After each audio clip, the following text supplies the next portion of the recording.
Check. 1, 2, 3. Check. 1, 2. Alright. What's up, everybody? It is Friday, January 9, 2026 at 3:54 p.m. Central Standard Time. This is the second video that I will be doing a little mini presentation on. The first one was about Three Atlas and a couple of old sci-fi books. This one is going to be about a couple of movies and some albums and a little bit of video game action. Okay? Just to summarize it up for you. So, let's talk about Batman. Alright, somewhere between this Batman, Batman the Dark Knight Returns, old Batman, old man Batman, Frank Miller, it's a classic. Somewhere between that Batman and Batman 1989 is when I stopped believing in Santa Claus. And so that means that somewhere between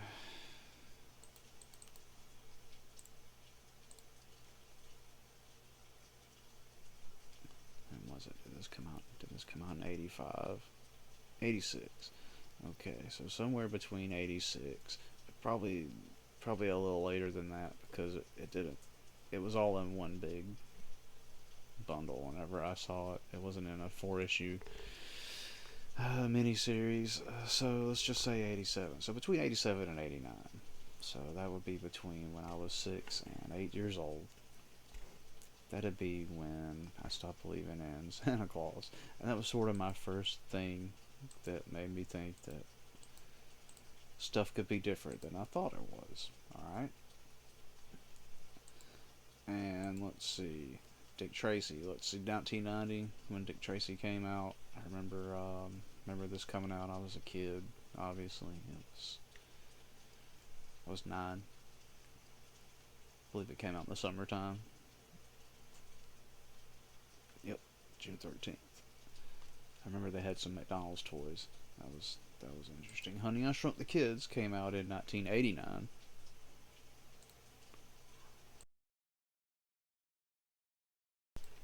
Pardon me. And Honey, I Shrunk the Kids was pretty cool back in the day. I enjoyed it. I remember they had a section at Disney World that was set up like Honey, I Shrunk the Kids when we went down there when I was in the 5th grade. That was cool. And Who Framed Roger Rabbit came out in 88. That was a really fun movie. I quite enjoyed Who Framed Roger Rabbit. This is sort of how I got back to the point of how old was I at certain times. Was like, okay, well, when did this movie come out? And so then I could figure it out. It was easier. Very much easier. Now, this came out January 1st, 1999. And this album, Live at Luther College by Dave Matthews and Tim Reynolds, is the reason that I got a guitar. Fantastic. If you haven't heard of it, what are you doing with your life? And the same day I got this album, we got a brand new Gateway computer and this game, Half-Life. And man, I spent so much time playing Half-Life, listening to Dave Matthews, and also listening to Anima by Tool, because that was a big factor in my growth process as a young teenager. Was getting into Tool here and getting into Dave and playing this a whole lot. This was great. Me and my dad played this at the store before we even got it. We bought the computer that day and got this game, brought it home. Man, we played it so much. We'd sit there and play it together, or while he was at work, I'd play it. And on the weekend, I'd play it. It was such a good experience. Man, I love Half-Life. Dr. Freeman, so good. I've got it down here in the old Steam store, or in the library, rather. Pretty good. And, man, so interesting this album was. I mean, I found out about Bill Hicks from this album. I found out about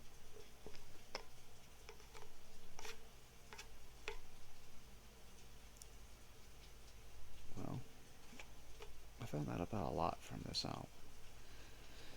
I mean, this is what sort of pushed me through to the other side. It had a cool hologram on it. It was the first time I bought an album that it made me feel and think in a way that I didn't think was coming straight from inside of me. Like I felt like this was imparting something to me, if that makes sense. And maybe it did. I don't know. Pardon me, I was getting a drink of water. This eye was always freaky to me. I've went and seen him in concert. It's a pretty good in concert. I liked it, but it was way after this. Way, way after this.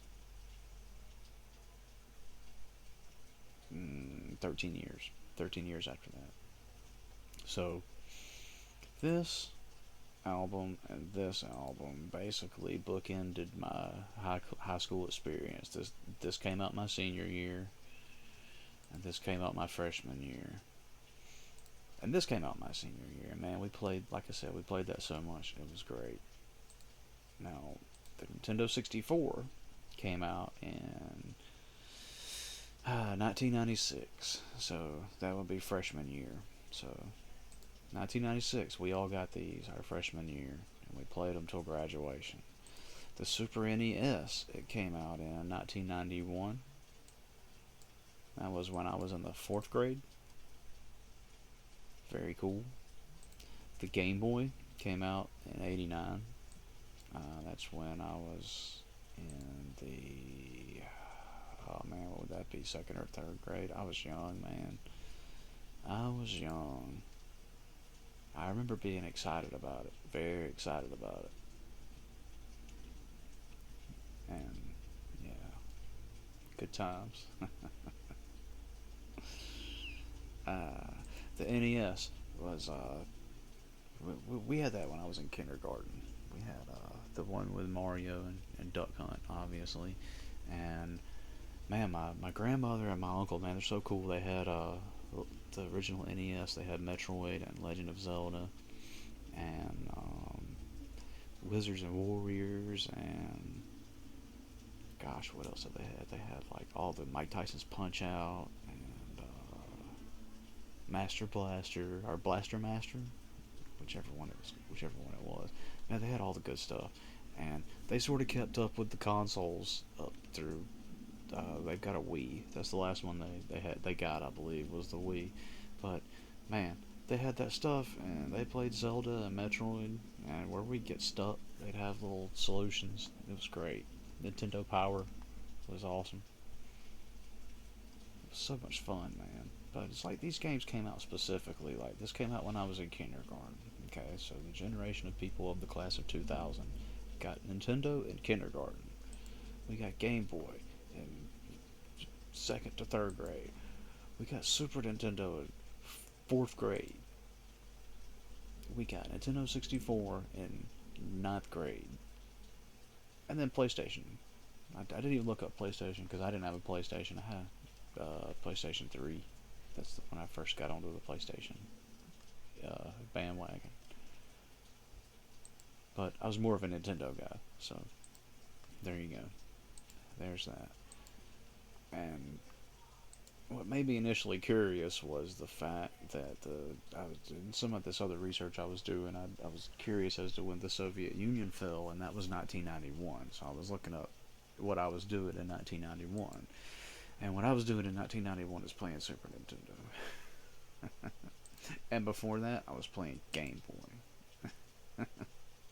And if I wasn't playing Game Boy, I was playing Nintendo, or going to school and playing outside or whatever.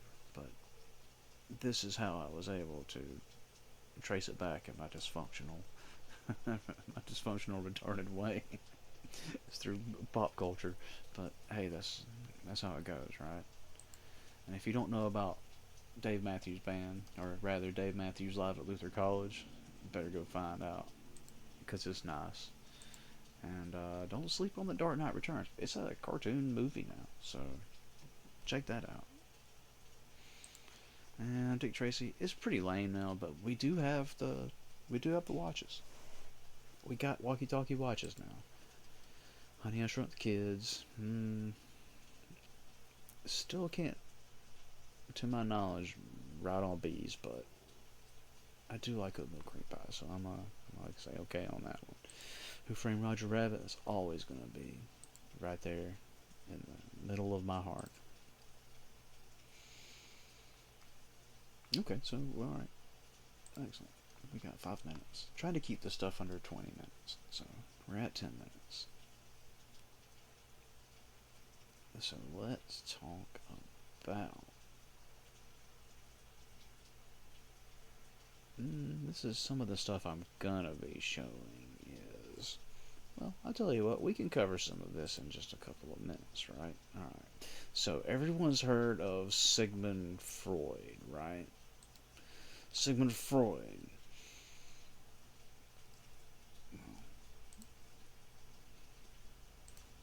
To really do this the right way, let's just look him up too.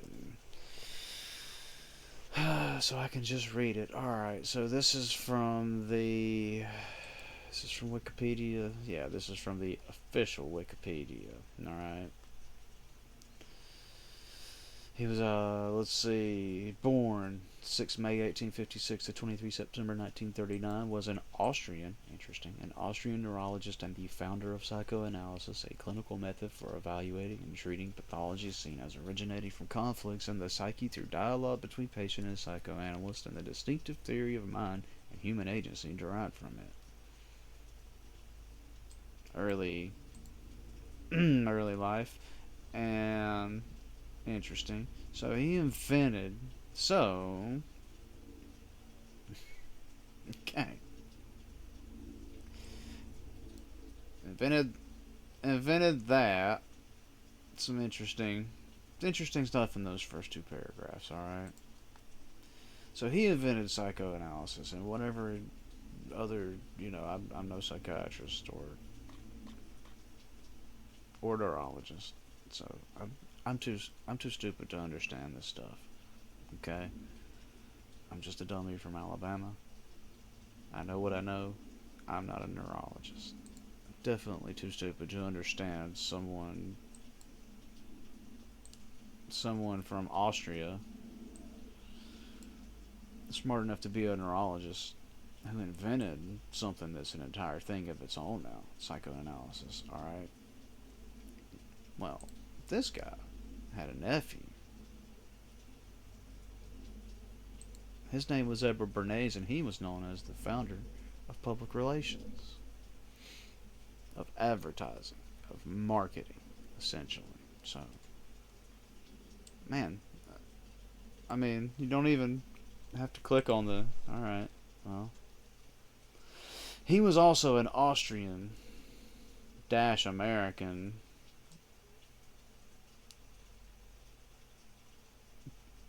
pioneer in the field of public relations and propaganda, referred to in his obituary as the father of public relations. We learned about him in journalism school. We didn't learn about that sweet mustache he's got. Rocking it, man. Anyways, Edward Bernays, that is Sigmund Freud's nephew. He founded public relations. The manipulation of people's thoughts and emotions into buying things that they may not need or believing things that may not be true. The father of public relations, also the father of propaganda, right? I mean, maybe not the absolute inventor of it, but if he developed public relations, it's one more step over to propaganda. So, anyways, he has a nephew. Surprise, surprise. Surprise, surprise. Edward Bernays, the nephew of Freud who founded public relations, he has a nephew named Mark Randolph. Now, he's a full-on American. Bernays Randolph, born the same year as my parents, 1958. He is an American tech entrepreneur, an advisor, and a speaker, and he's the co-founder and first CEO of Netflix. All right. He's a serial entrepreneur said to have helped found the U.S. edition of Macworld magazine and the computer mail-in order business Mac Warehouse and Micro Warehouse. Randolph now serves on the boards of Looker Data Sciences and Chubby Shorts. He previously served on the boards of Gettable, Rafter, and ReadyForce. So, Sigmund Freud, an Austrian individual, invented psychoanalysis. His nephew, Edward Bernays, invented public relations,